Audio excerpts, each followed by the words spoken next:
selamat malam, selamat bertemu kembali dalam program Tajam Tanya Jawab Alkitab Malam. Pada saat ini kami kembali lagi untuk menemani Anda menjawab pertanyaan-pertanyaan yang Anda telah kirimkan. Dan saat ini adalah momen yang sangat spesial karena kita bisa bertemu offline dengan narasumber kita, dan bersama saya ada di sini sahabat saya menggantikan Kak Steven karena Kak Steven tidak bisa hadir pada saat ini, yaitu Calvin Lumawa. Apa kabar Calvin?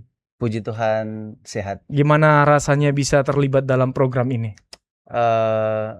Sangat senang sih. Sangat senang. Tapi ada gugup sedikit juga. Ada gugup sedikit. Tentunya. Kenapa gugup? Karena baru pertama kali. Oh, baru pertama kali. Ya, program ini bukanlah program yang kaku ya. Kita belajar sama-sama. Lebih tepatnya sih diajar sih. Iya, benar. Dan kami juga mengucapkan selamat tahun baru untuk saudara-saudari sekalian, para pemirsa yang bersama dengan kami dan yang selalu setia menyaksikan program ini. Dan selamat tahun baru. Selamat tahun baru. Calvin, apa kabar? Baik. Kaget dia aku tanya apa kabar. Oke, selamat tahun baru. Semoga di tahun ini kita punya resolusi dan kehidupan lebih jauh, lebih baik lagi. Benar. Dan bersama kita sudah hadir di studio ini, sudah hadir yaitu Pendeta Richard Sabuin. Shalom Pendeta. Shalom Jeffrey dan juga Calvin, dan salam sejahtera dan selamat tahun baru untuk para pemirsa dan untuk kita semua. Puji Tuhan. Puji Tuhan. Selamat tahun baru Pastor. Selamat tahun baru. Selamat tahun baru.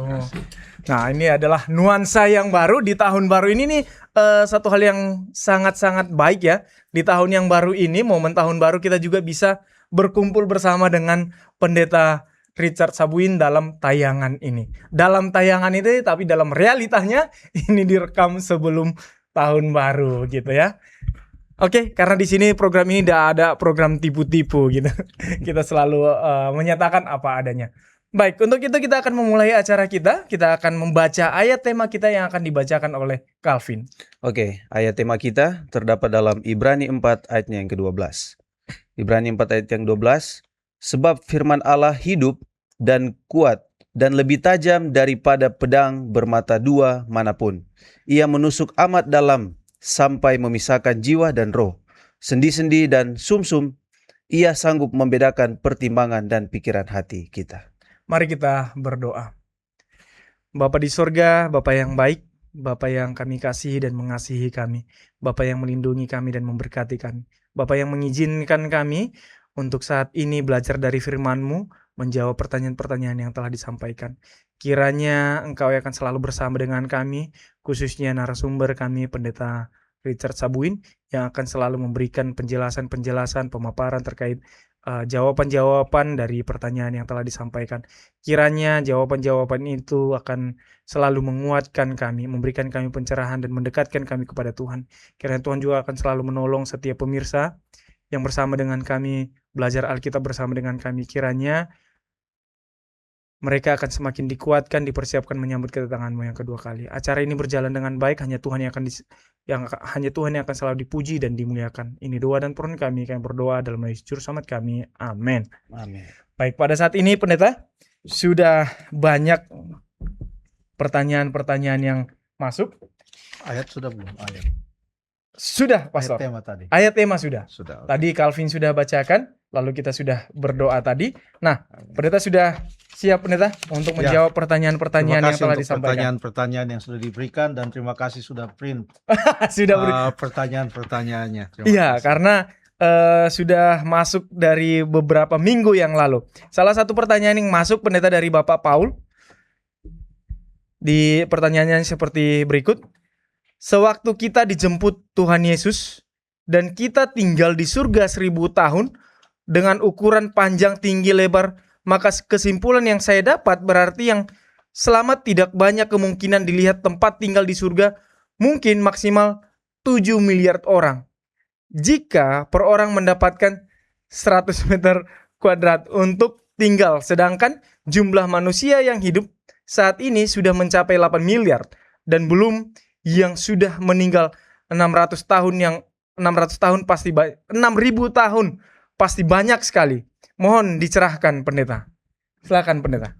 Terima kasih untuk pertanyaan yang diberikan oleh Bapak Paul, dan saya percaya pertanyaan ini didasarkan atas informasi yang diberikan tentang kota Yerusalem baru yang disediakan oleh Allah, yang dicatat informasinya di dalam Wahyu pasal yang ke-21. Kita mau baca beberapa ayat di sini, lalu kita mau lihat apa yang dimaksudkan dengan ukuran kota itu dan informasi lain tentang kota itu.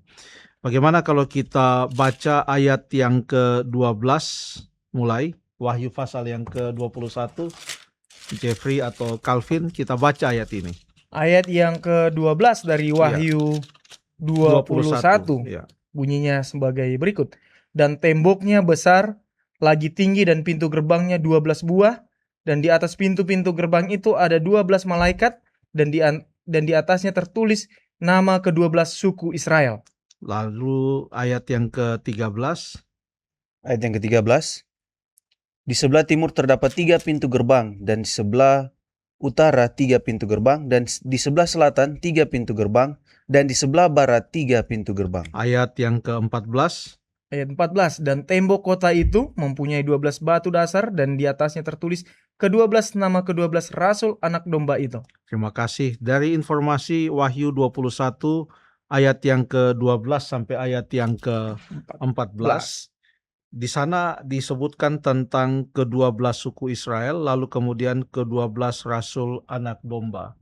Ke-12 suku Israel itu dituliskan di dalam Alkitab Perjanjian Lama, dan ke-12 rasul itu dituliskan di dalam Alkitab Perjanjian Baru.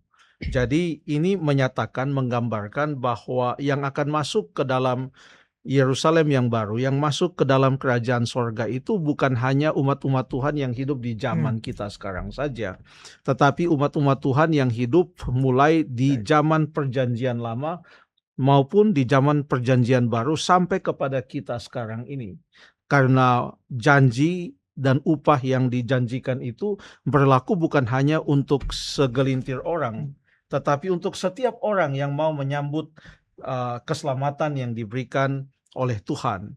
Ada informasi lain lagi tentang kota tersebut, yaitu sesuai dengan pertanyaan tadi, di ayat yang ke-15 dan sampai ayat yang ke-17. Ayat yang ke-15. Ya, sampai ayat yang ke-17. Dan ia yang berkata-kata dengan aku mempunyai satu tongkat pengukur dari emas untuk mengukur kota itu, serta pintu-pintu gerbangnya dan temboknya. Ayat 16. Kota itu bentuknya 4 persegi, panjangnya sama dengan lebarnya, dan ia mengukur kota itu dengan tongkat itu. 12.000 stadia, panjangnya dan lebarnya dan tingginya sama. Oke, ayat yang ke-17. Lalu ia mengukur temboknya 144 hasta menurut ukuran manusia yang adalah juga ukuran malaikat. Jadi di sini disebutkan semuanya sama dan ada kaitannya dengan angka 12. Jadi lebarnya, kemudian dia punya panjang, dan dia punya tinggi sama. Jadi ini sebenarnya menggambarkan seperti ukuran bait suci di zaman Perjanjian Lama. Khususnya bilik yang maha suci itu ukurannya sama. Dia punya panjang, dia punya lebar, dan dia punya tinggi itu sama. Dan ini mau menggambarkan bahwa sorga yang disediakan oleh Allah itu sudah merupakan suatu gambaran yang diberikan kepada orang-orang Israel pada zaman Perjanjian Lama dan bagi umat-umat Tuhan, bahwa ini adalah sama dengan Bait Kudus Allah, di mana di sana terdapat takhta Allah, hadirat Allah di dalam kota itu. Tetapi di sini disebutkan tentang ukuran. Mengapa disebutkan tentang ukuran?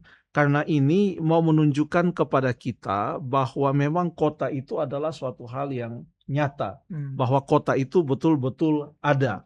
Dan ini dikuatkan dengan firman Tuhan yang disebutkan di dalam Ibrani pasal yang ke-11. Kita buka Alkitab kita dalam Ibrani pasal yang ke-11. Ibrani 11. Ayat yang ke-10. Ayat yang ke-10. Ibrani 11 ayat yang ke-10. Ya. Sebab ia menanti-nanti kota yang mempunyai dasar, yang direncanakan dan dibangun oleh Allah. Terima kasih. Ia di sini adalah Abraham. Kalau kita baca dari ayat yang ke-8. Waktu Abraham meninggal itu mereka masih belum tinggal di rumah, masih di tenda-tenda.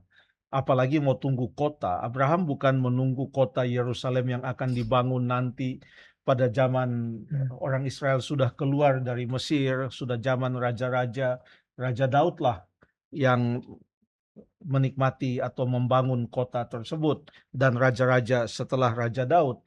Jadi yang ditunggu oleh Abraham bukan Yerusalem yang ada di atas dunia ini.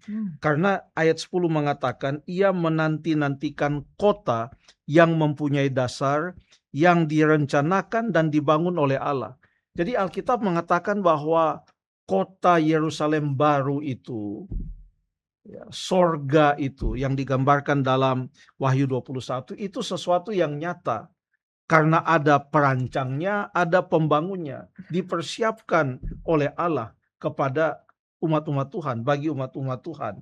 Coba kita baca bagaimana dengan generasi selanjutnya dari Abraham. Apakah mereka masih menantikan kota yang sama? Kita baca ayat yang ke-16. Ayat yang ke-16 masih di dalam Ibrani pasal yang ke-11.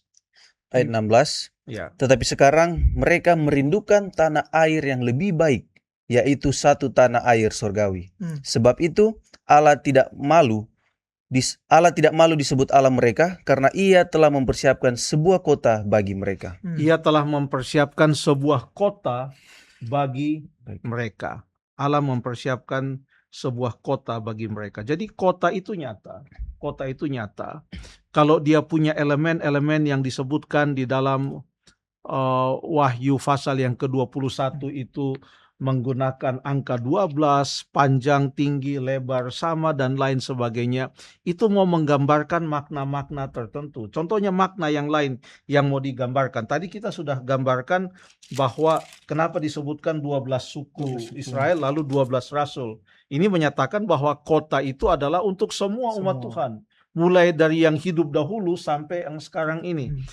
Contohnya kita baca di dalam Wahyu pasal yang ke-21, Wahyu pasal yang ke-21, ayat yang ke-25, ayat yang ke-25 dan ayat yang ke-27. Ayat yang ke-25. Iya. Dan pintu-pintu gerbangnya tidak akan ditutup pada siang hari, sebab malam tidak akan ada lagi di sana. Tidak akan ada lagi malam di sana, ya. Ayat 27. Ayat 27. Tetapi tidak akan masuk ke dalamnya sesuatu yang najis, atau orang yang melakukan kekejian atau dusta, tetapi hanya mereka yang namanya tertulis di dalam kitab kehidupan anak domba itu. Yang mau menyatakan bahwa walaupun pintu itu selalu terbuka, tidak akan ditutup kapan saja, tetapi bukan semua orang boleh masuk di sana. Yang boleh masuk di sana hanyalah yang namanya tertulis di dalam kitab kehidupan anak domba. Itulah gambaran-gambaran yang diberikan oleh Wahyu 21 tentang kota itu. Kota itu nyata. Pertanyaannya adalah apakah kira-kira akan cukup tempat bagi semua orang untuk masuk di sana? Kita baca dulu di dalam Yohanes pasal yang ke-14. Yohanes pasal yang ke-14. Yohanes 14. Ayat yang pertama dan ayat yang ketiga. Ayat yang pertama dari Yohanes 14. Ya. Janganlah gelisah hatimu, percayalah kepada Allah, percaya juga kepadaku. Ayat 3. Dan apabila aku 1-3. Ayat 2. Di rumah Bapakku banyak tempat tinggal. Jika tidak demikian, tentu aku mengatakannya kepadamu. Sebab aku pergi ke situ untuk menyediakan tempat bagimu. Dan apabila aku telah pergi ke situ dan telah menyediakan tempat bagimu, aku akan datang kembali dan membawa kamu ke tempatku, supaya di tempat di mana aku berada, kamu pun berada. Terima kasih. Alkitab mengatakan ini adalah perkataan Yesus, janji yang diberikan oleh Yesus. Ayat 2 mengatakan, di rumah Bapakku banyak tempat tinggal. Jadi jangan khawatir. Jangan khawatir atau jangan sampai kita mengambil keputusan sepertinya saya tidak usah ke sana. Karena kalau saya ke sana sepertinya tidak ada tempat, penuh. Kan desak-desakan gitu. Desak-desakan dan lain sebagainya. Ayat ini mengatakan ada banyak tempat tinggal di sana. Yang membuat kita boleh ke sorga atau tidak bukanlah cukup atau tidak cukup tempat di sana. Tapi apakah kita mau menyambut keselamatan yang diberikan oleh Allah bagi umat manusia, bagi setiap orang yang mau percaya kepadanya. Jadi banyak tempat di sorga, dan dikatakan di sana, aku akan datang kembali. Ada yang mungkin mengatakan bahwa ini hanya untuk 12 murid Yesus. Sebenarnya 11, karena Yudas sudah out dia, karena dia sudah meninggalkan ruangan atas itu. Jadi malam itu ada 11 orang yang mendengarkan janji Yesus ini. Jadi pertanyaannya, apakah memang janji ini hanyalah untuk ke-11 orang itu? Kalau memang hanya untuk ke-11 orang itu, ya cukuplah tempatnya. Besar sekali kalau hanya untuk 11 orang. Tapi kita ingat bahwa di dalam ayat ini, janji ini disebutkan juga di sana bahwa Yesus mengatakan, aku akan datang kembali. Pertanyaannya, apakah janji Yesus, aku akan datang kembali, itu hanyalah untuk ke-11 orang rasul itu, atau untuk siapa saja? Ternyata di dalam kitab Wahyu diulangi lagi janji tentang kedatangan Yesus yang kedua kali. Dan semua janji itu diucapkan langsung oleh Yesus Kristus. Contohnya, ia mengucapkan janji yang ada di dalam Wahyu pasal yang ketiga ayat yang ke-11. Saya yakin di situ ada satu janji yang diucapkan oleh Yesus sendiri. Wahyu pasal yang ketiga ayat yang ke-11. Ini sudah jauh setelah zaman murid-murid yang masih hidup waktu itu. Waktu kitab Wahyu ini ditulis, hanya tinggal 1 dari 11 murid yang ada di ruangan atas itu, yaitu Yohanes yang kekasih. Ya, coba dibaca ayat yang ke-11. Aku datang segera, peganglah apa yang ada padamu supaya tidak seorang pun mengambil mahkotamu. Ini janji Yesus bukan hanya untuk 11 orang murid Yesus atau rasul-rasul, tetapi untuk setiap orang. Apalagi kalau kita baca Wahyu pasal yang kedua dan Wahyu pasal yang ketiga tentang 7 jemaat. Ini menggambarkan tentang umat Tuhan mulai dari abad permulaan sampai kepada akhir zaman. Jadi janji ini diberikan dari zaman ke zaman. Artinya janji kedatangan Yesus yang kedua kali. Di rumah Bapakku banyak tempat tinggal. Itu bukan hanya untuk orang-orang yang ada pada zaman Yesus. Tetapi untuk siapa saja sampai kepada kita sekarang ini. Bahkan di bagian akhir kitab Wahyu. Wahyu pasal yang Wahyu pasal yang ke-22. Beberapa kali diulangi lagi janji kedatangan Yesus. Yang diucapkan langsung oleh Yesus sendiri. Kita baca di ayat yang ke-12. Wahyu 22 ayat 12. Ya. Sesungguhnya aku datang segera, dan aku membawa upahku untuk membalaskan kepada setiap orang menurut perbuatannya. Sebelumnya di ayat yang ke-7 sudah disebutkan juga janji tersebut. Sesungguhnya aku datang segera, berbahagialah orang yang menuruti perkataan-perkataan nubuatan kitab ini. Lalu kemudian sekali lagi diucapkan di ayat yang ke-20. Ayat 20. Ya. Ia yang memberi kesaksian tentang semuanya ini berfirman, ya, aku datang segera. Amin. Datanglah Tuhan Yesus. Terima kasih. Jadi janji ini semakin gencar diucapkan di bahagian akhir dari Alkitab. Kitab Wahyu bahkan di pasal yang terakhir diulangi sampai 3 kali. Jadi janji kedatangan Yesus itu adalah untuk semua orang. Lalu kemudian janji bahwa di rumah di sorga itu ada banyak tempat, itu adalah untuk semua orang. Namun kita juga perlu mengingat waktu kita menghitung-hitung bahwa tidak semua orang akan masuk ke sorga. Itu yang Alkitab katakan. Dari mana kita tahu? Kita tahu itu adalah di dalam Wahyu pasal yang ke-20. Ternyata banyak orang juga yang akan masuk ke dalam api yang menghanguskan itu, yang akan dihukum. Contohnya kita baca ayat yang ke-9 dan ayat yang ke-10. Ayat yang ke-9 lah ya. Ayat 9. Maka naiklah mereka ke seluruh dataran bumi, lalu mengepung perkemahan tentara orang-orang kudus dan kota yang dikasihi itu. Tetapi dari langit turunlah api menghanguskan mereka. Jadi ada yang tidak masuk surga juga. Jadi kita tidak hitung semua. Ayat yang ke-7 dan ayat yang ke-8. Ayat yang ke-7 dan 8. Dan setelah masa 1000 tahun itu berakhir, iblis akan dilepaskan dari penjaranya, dan ia akan pergi menyesatkan bangsa-bangsa pada keempat penjuru bumi, yaitu Gog dan Magog, dan mengumpulkan mereka untuk berperang, dan jumlah mereka sama dengan banyaknya pasir di laut. Banyak juga yang tidak selamat, ya. Hmm. Tetapi kalaupun mereka mau datang, pasti Hmm. ada tempat. Kalau Hmm. mereka percaya kepada Tuhan. Tetapi kenyataannya, dan Alkitab memang mengatakan, jangankan di dalam kitab Wahyu, di zaman kitab Kejadian, cerita tentang Nuh, Hmm. Kejadian pasal yang ke-6 dan Ya. sampai pasal yang ke-7, sudah banyak yang tidak selamat. Hmm. Ya. Yang selamat hanya 8 orang. Ya.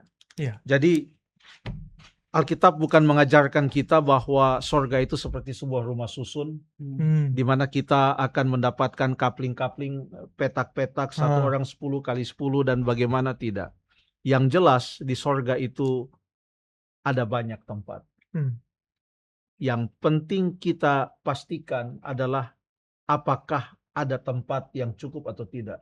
Tetapi apakah saya akan ke sana atau tidak? Itu pertanyaan pribadi bagi kita semua. Ya, supaya kita menyiapkan diri kita untuk menyambut kedatangan Tuhan Yesus yang kedua kali. Ya, terima kasih. Amin. Terima kasih Pendeta. Semoga kita yang berada di ruangan ini, yang melayani hari ini, ikut ke surga ketika Yesus datang. Amin. Dan terima kasih untuk pendeta yang sudah memberikan penjelasan, dan saya juga amazed dengan pertanyaan ini ya. Maksud saya, seberapa detail Bapak Paul ini membaca Alkitab dan mencoba menghitung gitu kan. Mungkin Bapak ini orang matematika, sehingga dia coba hitung, oh ini nggak muat ini kalau ini gitu kan. Dan hal-hal inilah yang membuat saya kalau di Tajam itu kayak, wah, orang-orang penanya itu orang-orang pembaca Alkitab gitu, yang sangat menekuni Alkitab, dan itu membuat saya untuk mendorong saya membuat jadwal pribadi juga untuk membaca Alkitab gitu. Dari pertanyaan-pertanyaan yang sudah disampaikan, mendorong kita, memotivasi kita untuk belajar lebih jauh lagi. Kita lanjut ke pertanyaan berikut, silahkan Calvin. Oke, Pendeta, ada pertanyaan lagi dari Bapak Stephen dari Parepei. Nah, pertanyaannya seperti begini. Shalom, izin bertanya untuk tim Tajam. Di dalam 1 Samuel 10 ayat yang ke-6 dikatakan, maka roh Tuhan akan berkuasa atasmu, engkau akan kepenuhan bersama-sama dengan mereka dan berubah menjadi manusia lain. Nah, pertanyaannya seperti ini, Pendeta. Apa yang dimaksud manusia lain?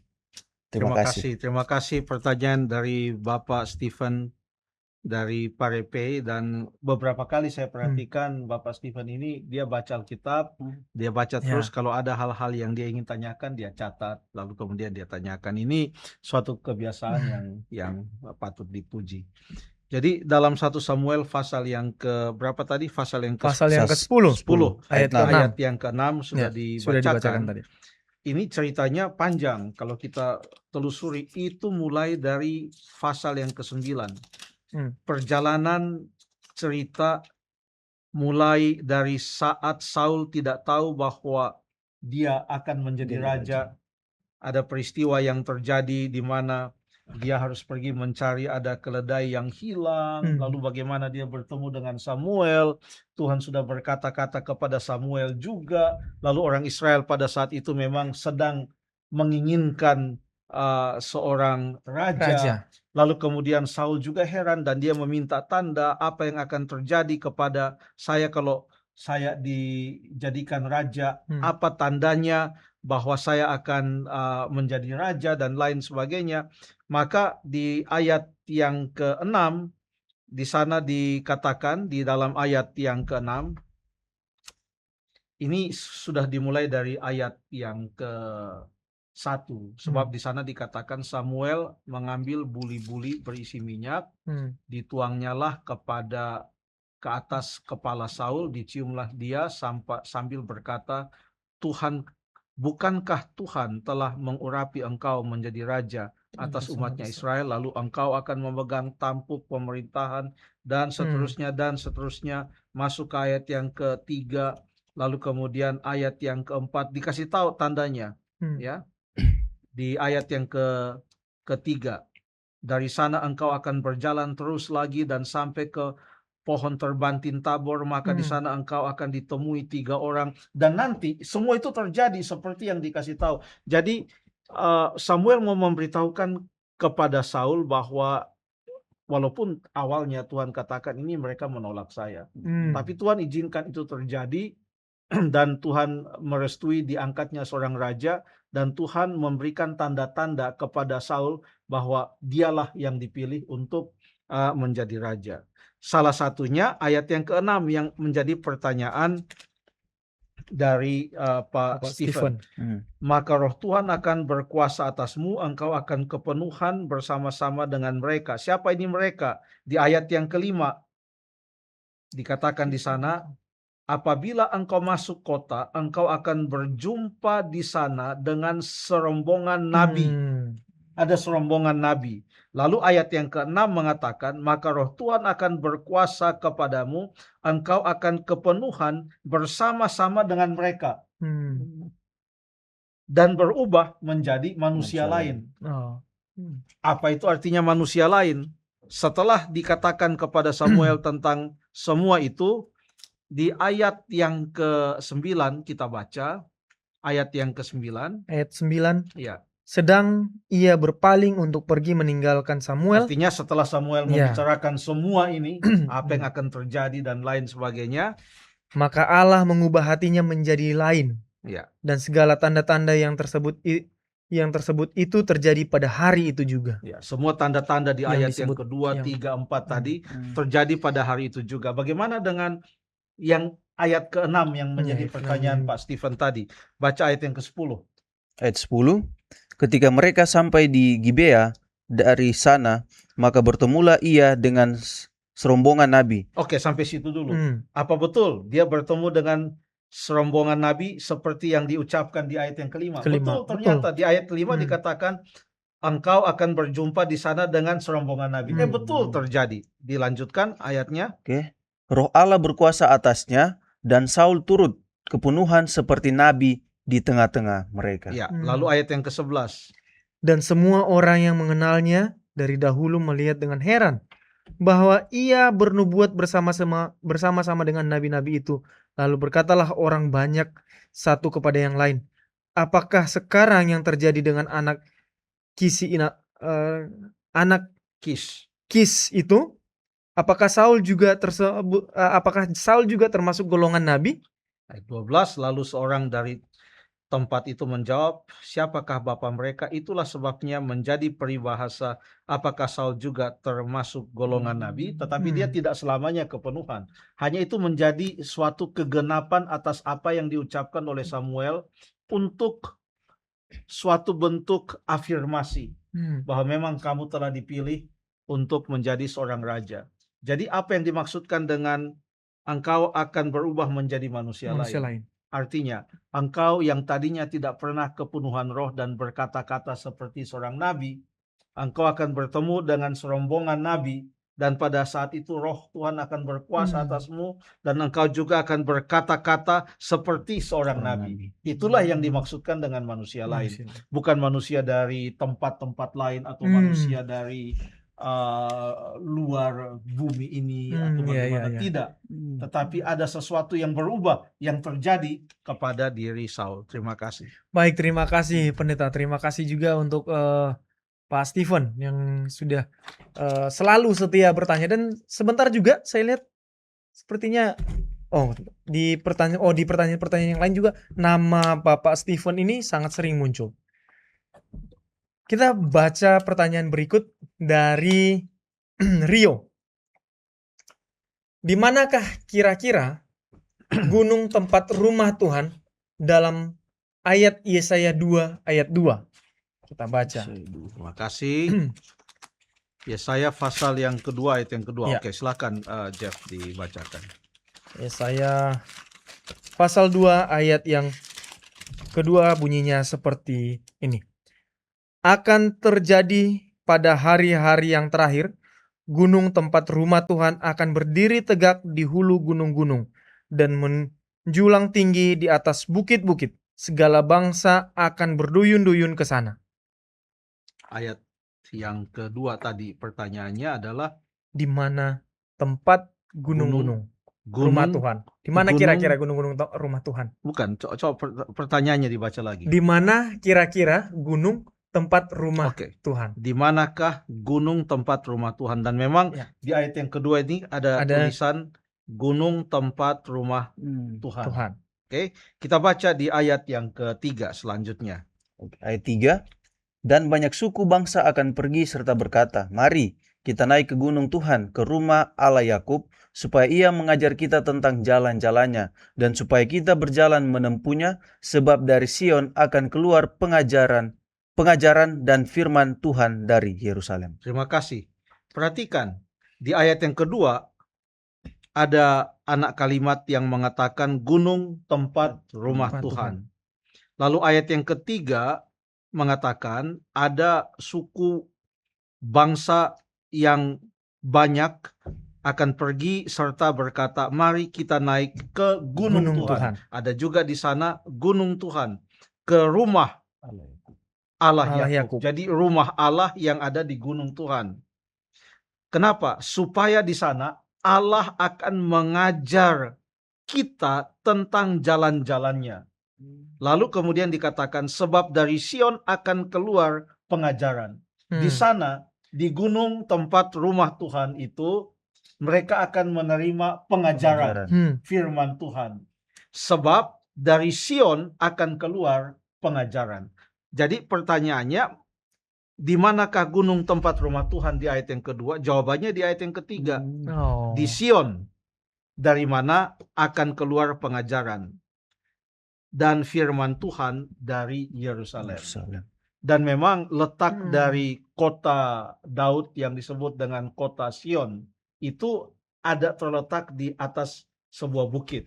Ya, dalam Alkitab kalau dikatakan gunung, kita tidak langsung memikirkan ini gunung seperti Himalaya atau gunung seperti Gunung Slamet atau Gunung Arjuna dan lain-lain. Tetapi bukit pun disebut sebagai gunung. Oke, jadi di manakah gunung tempat rumah Tuhan itu? Di Sion. Tetapi ini bukan hanya yang terjadi dulu, sebab dikatakan di ayat yang kedua akan terjadi pada hari-hari yang terakhir. Jadi apa yang ada dalam perjanjian lama itu menggambarkan apa yang akan terjadi di hari-hari yang terakhir. Dengan menggunakan kata-kata gunung tempat rumah Tuhan, lalu kemudian Sion. Ya, di sana disebutkan. Nah, apakah disebutkan di dalam kitab Wahyu? Sebab dalam kitab Wahyu diajarkan tulisan-tulisan tentang akhir zaman, tentang Sion ini. Apakah ada di sana? Boleh kita lihat satu ayat dalam kitab Wahyu untuk melihat kata Sion di sana. Wahyu pasal yang ke-14. Wahyu pasal yang ke-14 ayat yang pertama. Wahyu pasal yang ke-14 ayat yang pertama. Dan aku melihat sesungguhnya anak domba berdiri di bukit Sion dan bersama-sama dengan dia 144 144.000 orang, dan di dahi mereka tertulis namanya dan nama bapaknya. Terima kasih. Di sini disebutkan bukit Sion. Bukit Sion, tempat di mana anak domba itu akan ada bersama dengan orang-orang yang selamat. Ya. Dan itulah tempat di mana yang digambarkan di dalam Alkitab Perjanjian Lama tentang kota Sion itu. Jadi kota Sion itu yang di dalam Wahyu 14 bukan lagi kota Sion yang ada di Yerusalem itu, tetapi kota Sion di mana di sanalah ada kediaman Allah, di mana di dalam kediaman Allah itu, di mana Alkitab mengatakan Allah akan berkemah di antara umat-umatnya dan umat-umatnya akan tinggal bersama-sama dengan dia. Itulah yang disebut dengan rumah Tuhan. Itulah yang dijanjikan kepada kita. Dan itulah yang sedang kita nanti-nantikan. Ya, terima kasih. Terima kasih Pendeta. Jadi bukan gunung-gunung yang memang itu khusus untuk Sion, khusus untuk tempat Allah gitu ya Pendeta ya. Jadi kalau di Yesaya 2 ayat yang kedua kan itu sedang berbicara tentang kota Sion Yang terjadi yang saat itu. dimengerti oleh orang-orang Israel. Sion itu pada waktu dibilang Sion, mereka tahu itu Yerusalem. Oh, Ada oke. Bukit Itu Sion, pada di zaman sana ada Israel. kota. Iya. Ya.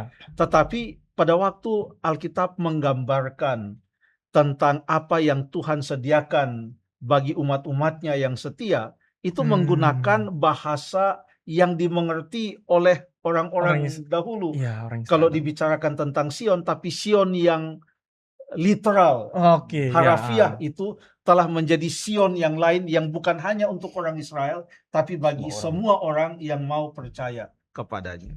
Baik, terima kasih pendeta, ini penjelasan yang gampang dimengerti, yang membuat kita mengerti tentang Sion yang dimaksudkan oleh firman Tuhan. Kita lanjut ke pertanyaan berikut. Oke, pendeta, pertanyaan berikut dari Bapak Paul lagi. Pertanyaannya seperti berikut. Di dalam Keluaran dan Bilangan bahwa ada 12 suku Israel dan orang asing juga yang keluar dari Mesir dan masuk juga ke tanah Kanaan. Pertanyaannya, di mana letak kemah dan masuk ke suku mana untuk orang asing tersebut? Apakah orang asing itu yang tinggal di Irak, Iran, Turki dan sekitarannya di Timur Tengah? Karena namanya kan biasanya ada bin yang menunjukkan asalnya. Terima kasih. Ya, terima kasih untuk pertanyaan ini. Kalau di Alkitab Perjanjian Baru sudah sedikit yang menggunakan kata bin. Iya. Contohnya Saulus, tidak disebutkan Saulus bin siapa, walaupun dia adalah orang Yahudi. Barnabas, tidak disebutkan Barnabas bin siapa.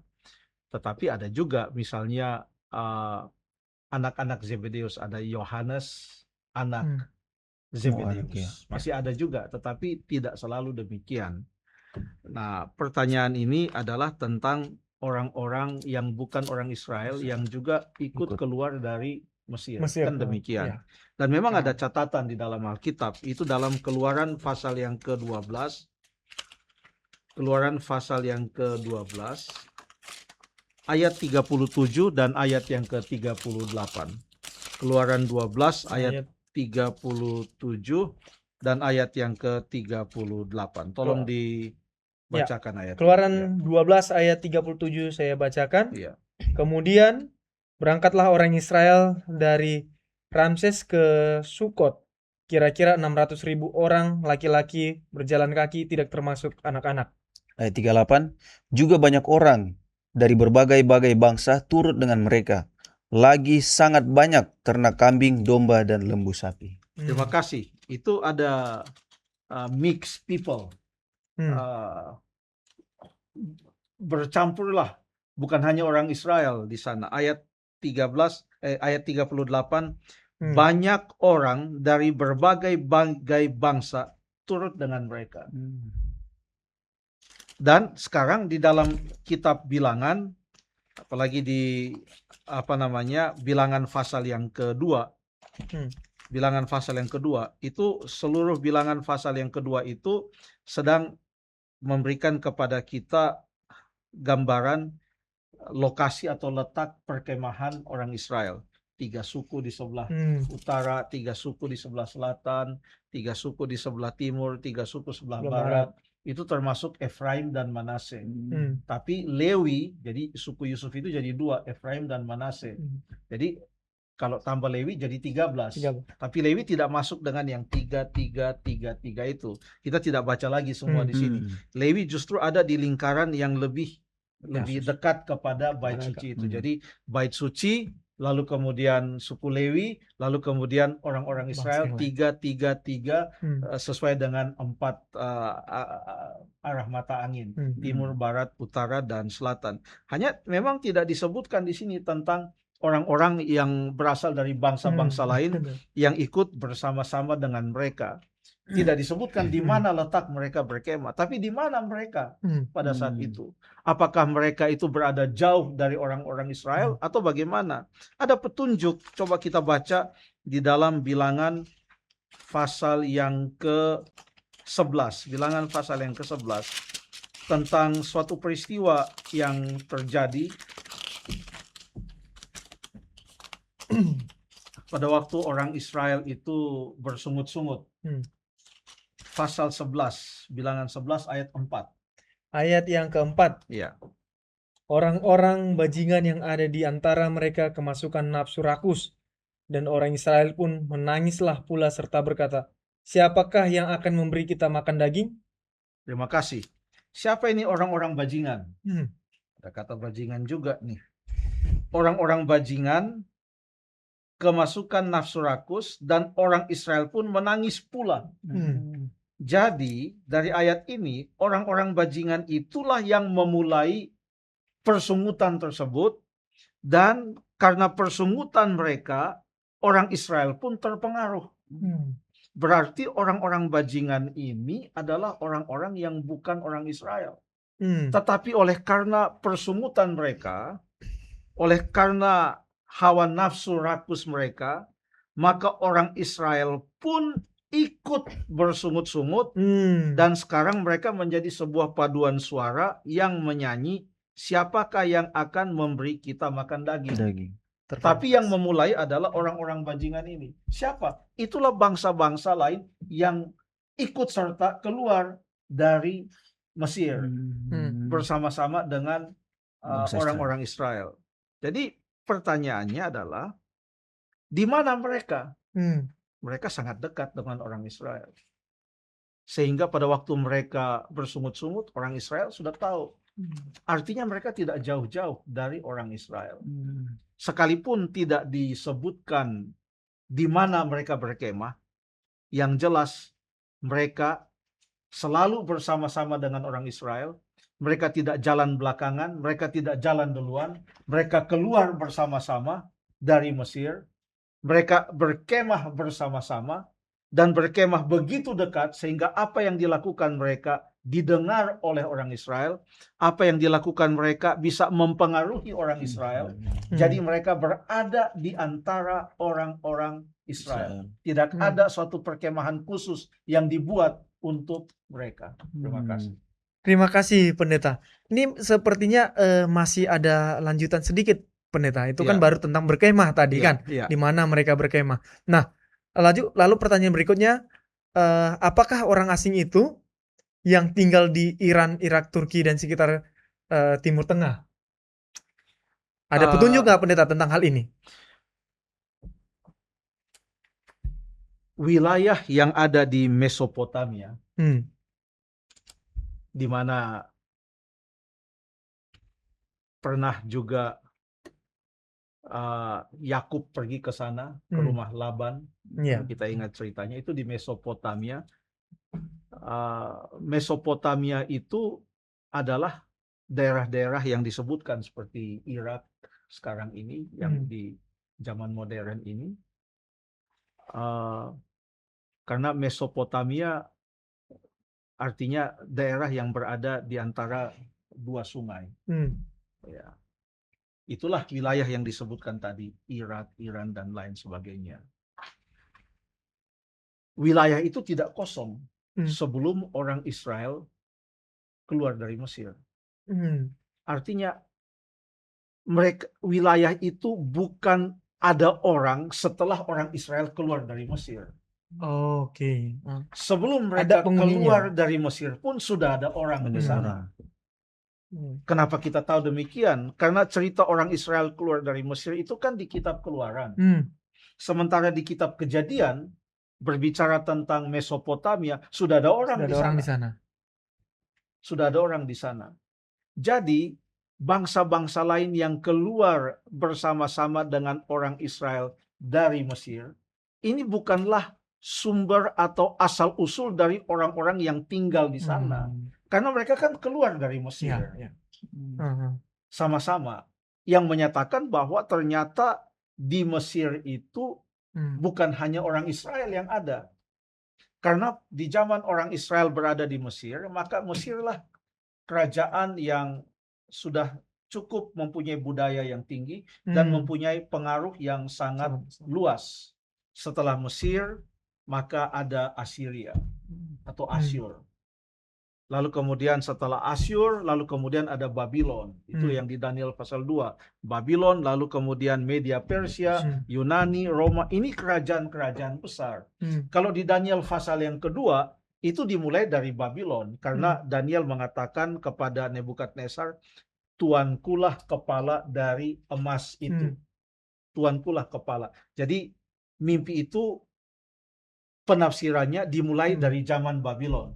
Tapi sebelum Babylon, jadi Babylon bukanlah bangsa besar yang pertama yang ada di dunia ini. Sebelum Babylon sudah ada, yaitu Assyria, dan sebelum Assyria sudah ada Mesir yang menguasai banyak wilayah yang cukup luas.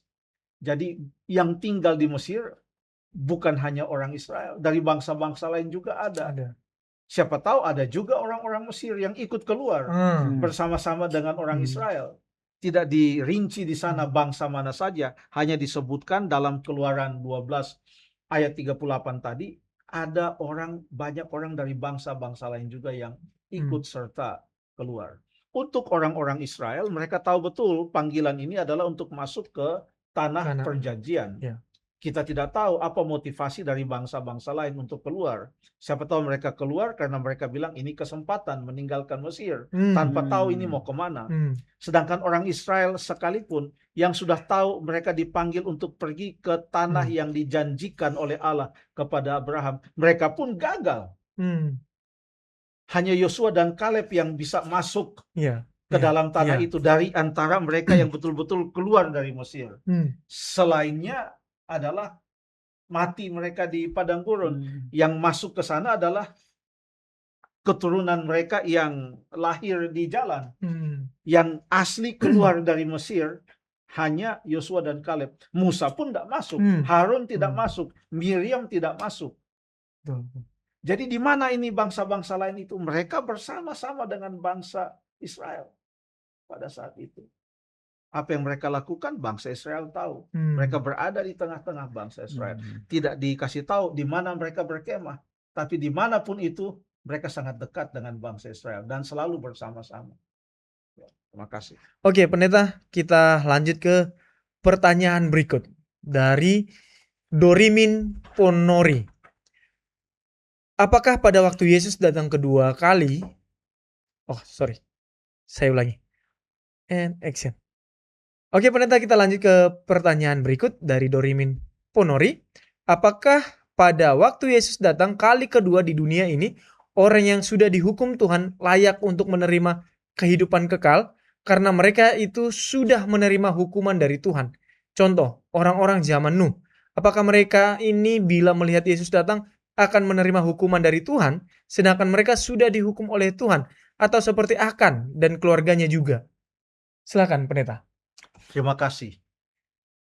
Saya lihat pertanyaan ini cukup unik karena mengatakan orang yang sudah dihukum Tuhan layak untuk menerima hidup yang kekal. Jadi karena sudah dihukum, jadi jangan dihukum lagi, masuk surga lah. Masuk surga karena udah menerima hukuman, udah menerima hukuman dari atas perbuatan mereka. Iya, iya. Kita ambillah. Di sini ada contoh Nuh. Iya. Bagaimana kalau kita ambil contoh-contoh yang lain selain Nuh? Selain orang-orang di zaman Nuh, tapi orang-orang di zaman Sodom dan Gomora juga. Lalu ada banyak orang yang dihukum oleh Tuhan. Pada zaman Exodus, keluaran dari Mesir, ada pemberontak-pemberontak juga seperti Korah, Datan, dan Abiram yang memberontak. Lalu mereka kemudian ditelan oleh bumi karena mereka memberontak. Pertanyaan ini berkata, karena mereka sudah dihukum, waktu Yesus datang pada kali yang kedua, apakah mereka harus layaklah mendapatkan mereka punya keselamatan karena sudah dihukum mereka? Jawabannya adalah tidak. Mereka tidak layak mendapatkan keselamatan. Karena keselamatan itu bukan diperoleh karena saya menebus diri saya sendiri. Keselamatan itu tidak diperoleh Akan di Yosua pasal yang ke-7 yang mencuri barang-barang berharga di Yeriko. Dia dihukum dia tidak akan selamat, dia tidak akan diselamatkan oleh karena dia sudah menanggung hukuman itu. Kalau itu pengertian kita, maka semua orang bisa menjadi juru selamat bagi dirinya sendiri. Contohnya, saya berbuat jahat. Supaya saya selamat, maka saya dihukum aja. Dan hukuman saya itulah yang menyelamatkan saya. Berarti saya yang terhukum telah menyelamatkan diri saya sendiri. Ambil contoh waktu Yesus disalibkan. Ada 2 orang pencuri yang ikut disalibkan. Yang satu terus mengutuk, menghujat. Yang satu juga tadinya mungkin demikian. Tapi akhirnya dia mikir, ini yang di tengah, ini juru selamat. Lalu dia katakan dalam Lukas pasal yang ke-22 kalau tidak salah. Atau Lukas pasal yang ke-22 itu. Saya lihat saja, hanya untuk pastikan saja. Lukas 23. Lukas 23 ayat 42 dan 43. Dia katakan, Yesus, ingatlah akan aku apabila engkau datang segera. Pertanyaannya adalah, itu orang yang mengutuk dan menghujat Yesus, lalu dia mati. Lalu kemudian ada orang yang mengatakan, yang satunya mengatakan, ingatlah aku bila mana engkau datang sebagai raja. Apakah dua-duanya akan selamat? Karena yang satu dari pertanyaan ini ya, pertanyaan saudara Dorimin Ponori. Karena yang satu kan sudah dihukum dia. Karena sudah dihukum, ya dia sudah menebus dirinya sendiri. Sudah selesailah hukumannya. Dia selamatlah karena sudah tidak. Dia tidak bisa menjadi juru selamat bagi dirinya sendiri sekalipun dia disalib. Karena yang menjadi juru selamat bukan yang di kiri atau yang di kanan. Yang menjadi juru selamat adalah yang disalibkan, disalib yang di tengah-tengah, yaitu Yesus Kristus. Makanya yang akan mendapatkan keselamatan hanyalah dia yang memohon kepada juru selamat yang disalibkan di tengah-tengah, yang menebus dosa dia. Dia tidak bisa menebus dosanya. Yang menebus dosanya adalah Yesus Kristus. Jadi kalau ia sudah dibinasakan, ia akan tetap binasa. Bahkan kalau saya mau ringkaskan Wahyu pasal yang ke-20, di sana dikatakan bahwa mereka yang mati di dalam kejahatan mereka itu tidak akan bangkit pada waktu kedatangan Yesus yang kedua kali. Mereka akan bangkit setelah 1000 tahun nanti. Tetapi mereka akan bangkit untuk menerima upah yang terakhir mereka bersama-sama dengan iblis. Itu di Wahyu pasal 20 sangat jelas. Jadi saya tidak bisa menjadi juru selamat bagi diri saya sendiri. Kalau itu terjadi, tidak perlu Yesus datang ke atas dunia ini. Kalau itu skenarionya, cukuplah Tuhan Yesus ada di sorga, lalu kemudian dilihat saja, ini orang jahat. Kita hukum saja dia.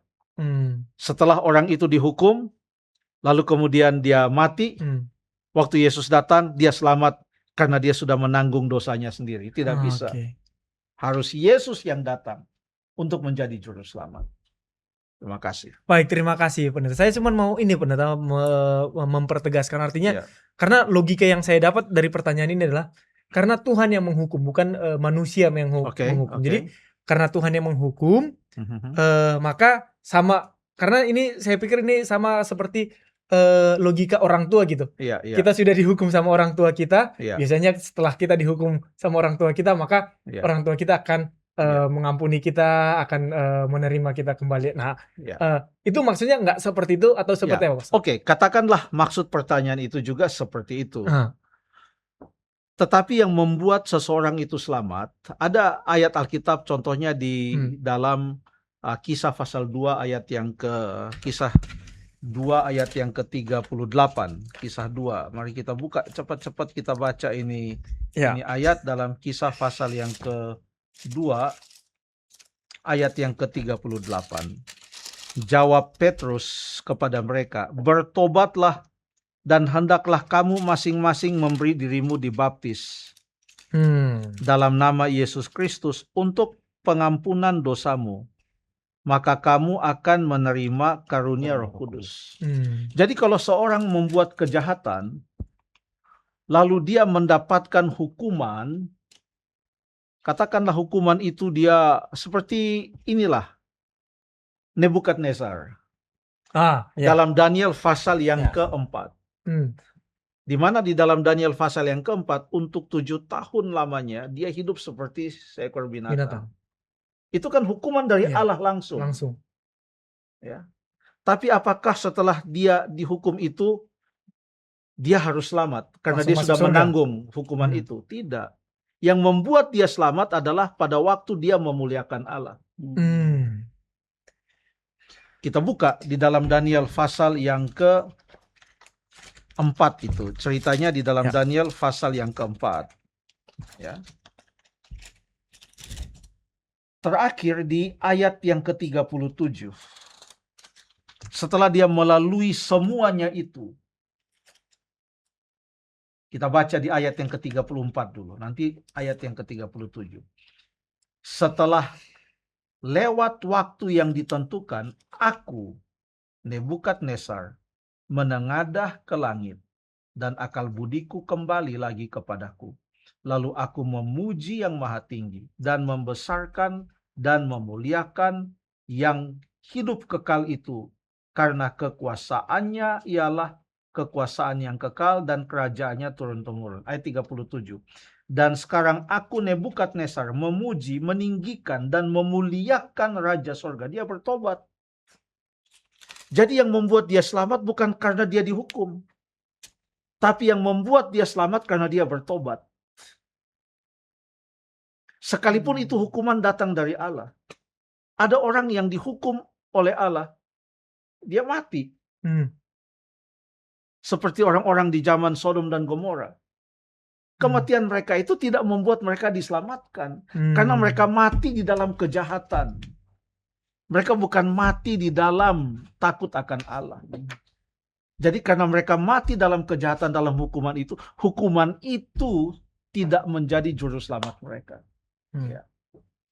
Terima kasih. Baik, terima kasih Pendeta. Ini jawaban yang sangat-sangat jernih ya. Saya semakin paham bahwa hukuman itu tidak menyelamatkan, tapi pertobatan dan kasih karunia Tuhanlah yang menyelamatkan kita. Baik, terima kasih Pendeta. Itu menjadi pertanyaan terakhir pada episode kali ini. Ya. Untuk menutup, kita meminta Pendeta berdoa untuk kita dan berdoa untuk pemirsa sekalian. Mari kita berdoa. Bapa kami yang berada di sorga, kami telah melihat pertanyaan-pertanyaan yang sungguh luar biasa, hasil pendalaman Alkitab. Apa yang telah kami sampaikan, kami yakin hanya oleh pertolongan Roh Kudus itu boleh dilengkapi sehingga pemahamannya akan lebih jelas. Ada kata-kata yang keliru, ada kalimat-kalimat yang mungkin tidak jelas. Tuhan, ini adalah firman-Mu. Kami hanyalah manusia, seperti bejana tanah liat yang rapuh. Tapi biarlah firman-Mu yang tetap abadi dan kekal, yang akan masuk ke dalam hati setiap orang, dan memberi pengaruh yang indah, yang membuat setiap hati bertobat dan datang kepada Tuhan. Terima kasih ya Bapa, inilah doa dan permohonan kami. Ampunilah dosa-dosa kami, dalam nama Yesus kami berdoa. Amin. Amin. Oke, terima kasih untuk Pendeta Sabuin yang sudah menjawab setiap pertanyaan-pertanyaan yang diberikan oleh seluruh pemirsa Hope Channel di mana saja. Dan tentunya pertanyaan-pertanyaan ini dan jawaban yang sudah diberikan ini juga boleh menjadi berkat untuk kita semua yang berada di tempat ini juga tentunya. Terima kasih juga untuk semua pemirsa yang menyaksikan acara ini, mengikuti acara ini. Kirimkan selalu pertanyaan Anda di kolom komentar atau chat melalui WA atau SMS ke nomor call center Hope Channel Indonesia.